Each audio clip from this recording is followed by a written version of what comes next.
Good afternoon, everyone. Welcome back. Anthony Joshua fought Kristian Prenga this weekend, Saturday night.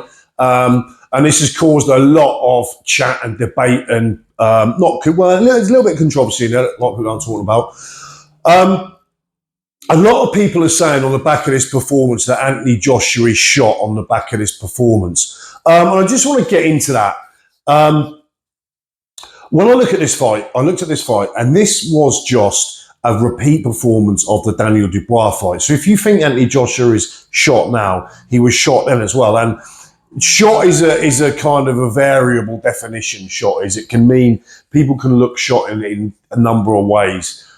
Whether it be their punch resistance, their ability to see openings and see opportunities and get their shots off, but their brain and their reaction time and they're doing things instinctively is dulled so much that they never get shots off and stuff like that, and their legs are gone. There are a lot of things in sort of making a shot fighter or degrees of a shot fighter, but this just reminded me of the same situation, and I think a lot of this is down to the type of personality Anthony Joshua is. He's kind of super relaxed all the time. And I'm not glossing over the chin aspect. We'll get to that later. But Anthony Joshua is very relaxed. And it was very noticeable that Joshua came into this bone dry. Didn't really look like he'd had an extensive warm-up or workout before getting in the ring. In essence, there was a degree of he was caught very, very cold. In the same way that he was against Daniel Dubois, came out. And I said in the video for the Daniel Dubois fight that you had one fighter who just turned up and he was late, turned up, got in the ring, wasn't warm, wasn't ready, prepared for battle. And in the Dubois fight, you see even Dubois walking to the ring was very much in seek and destroy. This is going to be war mode already. Anthony Joshua was never in that mode, and he paid the price heavily. And later on, he had a little sort of comeback in a round, and then he sort of got finished, led with that silly sort of distance uppercut, and was caught by the left at the right hook. But anyway, to me, this was just very much in the vein of that. Not really anything different. Daniel Dubois being an infinitely better fighter than Kristian Prenga and punching harder, no doubt. I think Kristian Prenga punches pretty hard, but Dubois is up there with, he is an elite level puncher. Dubois is probably in any area. Dubois, he's just a strong lad and he can fucking dig like anything. So I think a lot of it was that. But a lot of people aren't talking about the first knockdown, which really should have been called a foul, because Prenga sort of went in with a big right hand that fell short. He then fell in, and as he fell in and they sort of clinched, it wasn't really an official clinch because Prenga put both gloves around the back of Joshua's head and held him in, kept one there, then pulled one back and threw the uppercut. So it was an illegal shot. Nevertheless, that doesn't change the fact that it put Joshua on the floor. Now, if you go back and look at the knockdown, Joshua's, I think it might have been his left leg, kind of not get stuck on the canvas, but it doesn't kind of, it doesn't give way in a way of such of he was scrambled by opponents and his legs were gone. Now, don't get me wrong, I'm not trying to say Joshua's got fantastic punch resistance. He's always been a fighter that stays hit to a certain degree. He's brave as they come. I don't care what anyone says. Joshua is fucking brave and he's got balls and he's a true fighter because he gets up. He gets up and he'll keep getting up until he can't. That's not really the case. The shot didn't look like it had a whole much behind it, but I don't think Joshua saw it also. So I think there are a lot of factors. His initial punch resistance looks very shaky, although there was the same scenario in the second round. It was exactly the same. I think it was actually a better, cleaner uppercut, and Joshua wasn't affected at all by it. So yes, Joshua hasn't got the best punch resistance, and in times in his career, punches have stayed with him. He's not been able to shake the effects of punches, and he's never really regained a kind of a full equilibrium in a lot of fights. He was concussed in the Ruiz first fight, left that fight with concussion. There's a lot of talk. Adam Smith said this is one of the worst rounds of Joshua's career. And I thought, I mean, there's an argument for that, but this wasn't as bad as a lot of the rounds in the Ruiz 1 fight. This wasn't as bad as the damaging rounds in the Dubois fight. yes, he got dropped. So he gets dropped with the uppercut, which was illegal within the first 20 seconds, something like that. Then he's bundled to the floor on one occasion. Then he gets hit on the chin, and he got hit on the chin very, very similarly to one of the shots that Daniel Dubois put him down. Was it the first knockdown in the Dubois fight? I can't remember. But he got caught going backwards, left hand low, moving back in a straight line, even though not sliding back, but his momentum was going back, so the top half of his body was going back, and he got caught exactly the same with the Dubois fight, and he got caught right on the end of the punch, just clipped the chin, just enough to hit that kind of, wasn't even really a clinch, but just right on the point as he was going back. And this has been a problem really in quite a bit of Joshua's career. He's a lot of times pulled out of punches and gone back in straight lines from punches with his left hand low, open to the right hand. And this happening there, and then he was kept up by the ropes, for want of a better word. But he was kept up by the ropes. So when we talk about his chin has gone, his punch resistance has gone completely. I remember on first viewing of this, on first viewing of this, I was texting a mate of mine, and he was like, "Are you watching this?" Yeah. And my initial thoughts was, his punch resistance is completely gone. The initial effect of punches as they impact has gone completely. But then, like I said, in the second round, Prenga, again, in a clinch, came in, put the sneaky uppercut on the inside, and that hit Joshua flush. His head came up, and his head was completely clear. But by this point, he was a certain degree, he was now conditioned to battle. He was now conditioned to the fight. He was warmed up, in essence. I was also listening to the commentary. When I watched this, I was listening to the commentary on Radio 5 Live. And this is what I mean about a lot of these things are over-sensationalized, and that creates a narrative that everyone then runs with. You initiate a narrative of a sensational event. In this event, it was Joshua being dropped. And yeah, he was dropped. He was dropped twice. We believe he dropped twice. One was called a no knockdown, which was rightly so. And then I heard someone say that he was lucky because the three knockdown rule that wasn't in effect, so that wouldn't have mattered anyway. Which I've heard a lot of commentators on TalkSport and other boxing channels talk about the three knockdown rule. The three knockdown rule, as far as I know, and I did check, it wasn't in effect. So that's null and void. So he gets dropped twice. I think he received 2 counts. Definitely received one, obviously. So he received 2 counts. But when you see that when he got up, we've seen him Bambi quite a few times. I think he was Bambi a little bit against Dillian White. I think when he got hurt earlier in his career, he was Bambi a couple of times against Klitschko in that fight. He was certainly Bambi with a concussion against Ruiz in the first fight. He was, completely Bambi at times for a majority in the Daniel Dubois fight, in which he got pinged around everywhere.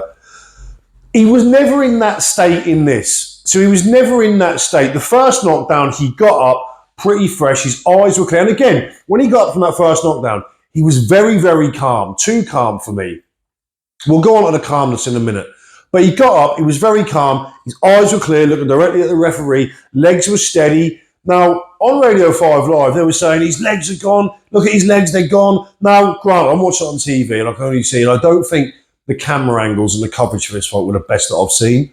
But certainly, as he was receiving the count, he was clear. His eyes were focused on the referee. He was clear. He was completely responsive, and he resumed the action after that. Looked to me like on good legs. I know he's been dropped, and he never really looked drastically hurt. And this is not me trying to defend Joshua, but yes, he was dropped. It didn't look good. But all week in the build-up to this fight, in fact, the whole build-up to this fight, even as close as we got away and everything, there was just this...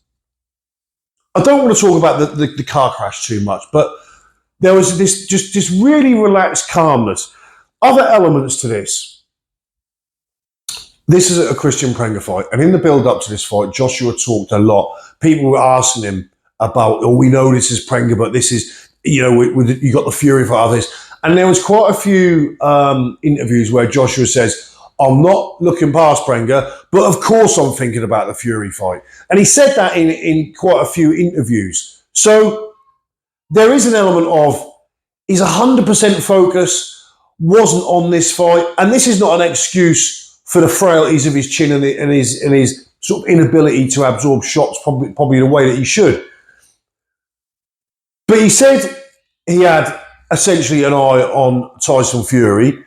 There is the fact that he's been through the accident. And when you've been through, any type of serious kind of life event trauma like that, and I've had good friends die, and I've been there in hospital as they've passed, and I've kind of had to deal with a terminal illness myself at a point, which I didn't know was operable. And you do have a different outlook on life. Things aren't as serious, and it speaking from experience, it does change you. It changes your outlook. It changes the things that used to seem pretty heavy and pretty serious suddenly don't have the same weight anymore because you've been faced with something really serious, and they don't seem as serious as they are. So I don't know if there's an element of that that's passed over into the way that he viewed this Prenga fight, as well as knowing that the Prenga fight was basically a warm-up and a run-out. And he said in the post-fight interview, it was either a post-fight interview or it was an interview with Coog and Cassius, he said, yeah, I expected to come out, warm up, get into the fight, get my jab going. And that indicates for me that he wasn't expecting battle from the first bell, which is his fault. No matter what the level of the guy you're fighting, you should be expecting battle from the first bell. But as I said earlier, much like the Daniel Dubois fight, he came into that cold and didn't look to me like he came in that physically. And what I mean physically, yes, he's trained and done all that. He's a diligent trainer. I mean physically in the sense of he hadn't warmed up properly. He hadn't done enough pre-fight to get himself to the core temperature, the physical temperature that he needs to be to go into battle. And I don't think the fact that when he said, I was expecting to get into the fight, but I've got to realise these guys are going to come and knock my head off from the first round. I think that says something about his approach and mental approach, which was wrong and which is going to end up with things like that happening. But I think it says a lot.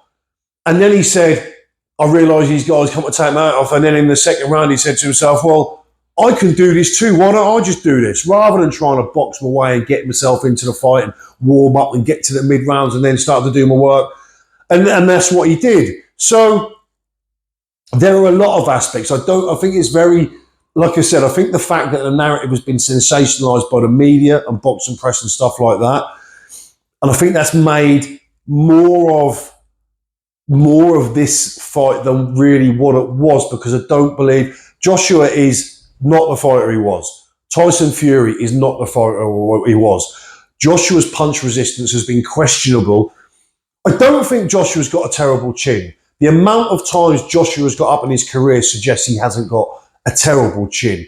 He just has an inability sometimes to deal with the immediate effect of a punch. And sometimes he tends to stay hit for quite a long time. Now, because there was kind of suggestions that maybe because of the car crash he'd come back too soon, almost in some kind of, there was some physical aspect of the crash, which was kind of partly to blame for the situation of him not having seemingly a great ability to absorb punches. Now, he would have been through so many fucking tests. He would have been through licensing tests, the board tests, everyone's tests, plus the hospital stuff. I don't think that's got anything to do with it. I do think the car crash and what happened to his friends and what he saw, a lot of people forget that, yeah, it's hard. You've lost two of your best friends, almost, not blood brothers, but brothers nonetheless. And that's one thing, but being in the car, seeing the death, seeing, for want of a better word, the mutilation of his, but that is some fucking next level shit. And you can only respect Joshua's ability to, and he hasn't passed that yet, he won't pass that, he may never pass that, but his ability to get back on the horse, as it were. I did think that Joshua in the build-up, and as I said before, was just too calm, too nice. And again, has that kind of awakening that real tragedy can have on you as to really the seriousness of other life events and a sport, essentially.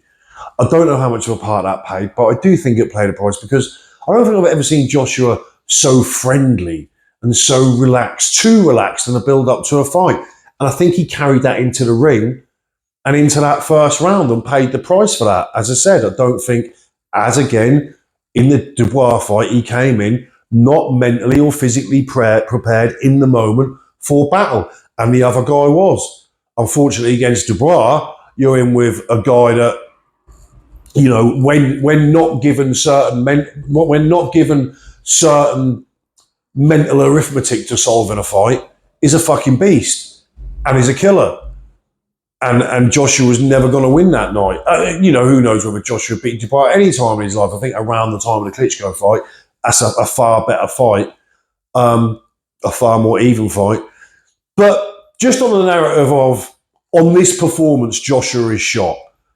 I don't think this Joshua is any worse or in any worse condition, or his punch resistance is any less than it was against Daniel Dubois. I think we're just exactly the same.